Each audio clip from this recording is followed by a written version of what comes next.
আপনি কতটা দুঃখে আছেন সেটা কেউ দেখতে আসবে না, কিন্তু প্রাণ খুলে একবার হেসে দেখুন। সেই হাসিকে হিংসা করার মতো লোকের অভাব হবে না। পাহাড়ের উপর দাঁড়িয়ে আকাশকে যতটা কাছে মনে হয়, আকাশ ততটা কাছে নয়। ঠিক তেমনি কোনো মানুষকে যতটা আপন মনে হয়, আসলে সে ততটা আপন নয়। এই পৃথিবীতে কেউ কারোর নয়।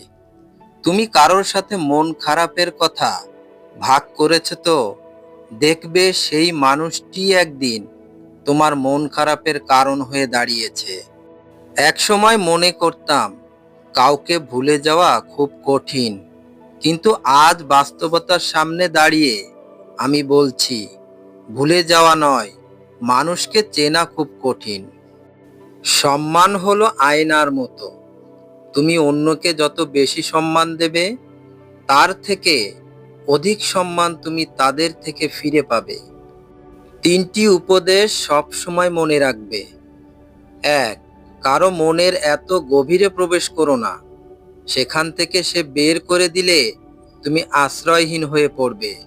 নাম্বার দুই, কারো সাথে এত বেশি মনের কথা বলো না, সে যদি কথা বলা বন্ধ করে দেয় তাহলে তুমি বাকরুদ্ধ হয়ে যাবে। নাম্বার তিন, কারো মুখ পানে এত বেশি চেও না, যদি সে মুখ ফিরিয়ে নেয় তাহলে তুমি অসহায় হয়ে পড়বে। এই যুগের সেরা অভিনেতা হচ্ছে মধ্যবিত্ত ছেলেরা, না পারে মন খুলে হাসতে আর না পারে মন খুলে কাঁদতে। জ্ঞানীর হাত ধরলেও শিক্ষা অর্জন করা যায়, কিন্তু বোকার মুখ থেকেও শিক্ষা অর্জন করা যায় না। হঠাৎ যদি কোনো জিনিসের দাম বেড়ে যায় তবে এড়িয়ে চলো, পচে গেলে আবার পূর্বের অবস্থায় ফিরে আসবে, হোক সেটা মানুষ কিংবা দ্রব্য। লোকে তোমার প্রশংসা করলে খুশি হয়েও না, লোকে তোমার নিন্দা করলেও দুঃখ পেও না, কারণ লোকের কথায় কয়লা কোনোদিন শোনা হয় না। ধনী আর গরিবের মধ্যে পার্থক্য একটাই, ধনীরা খাবার হজম করার জন্য দৌড়ায় আর গরিবেরা খাবার জোগাড়ের জন্য দৌড়ায়। সমস্যা আর সুখ দুটোই কিন্তু টেম্পোরারি, তাই সুখে থাকলে উল্লাস করবেন না, আর সমস্যার মধ্যে থাকলে ভেঙে পড়বেন না। 2 টাকা এবং 2000 টাকার মধ্যে পার্থক্য কি জানো?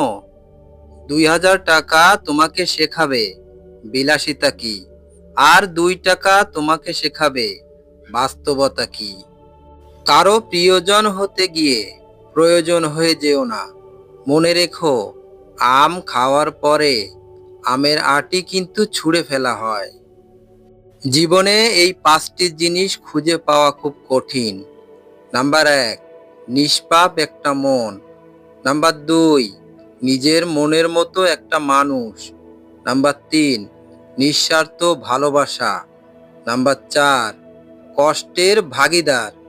নাম্বার 5, বিশ্বাসী মানুষ। জীবনকে যদি তুমি ভালোবাসো তাহলে সময়ের অপচয় করো না, কেননা জীবনটা সময়ের সমষ্টি দ্বারা সৃষ্টি। পরিশ্রম হলো সিঁড়ির মতো, আর ভাগ্য হলো লিফটের মতো। লিফট যে কোনো সময় বন্ধ হতে পারে, কিন্তু সিঁড়ি সব সময় আপনাকে উপরের দিকে নিয়ে যাবে।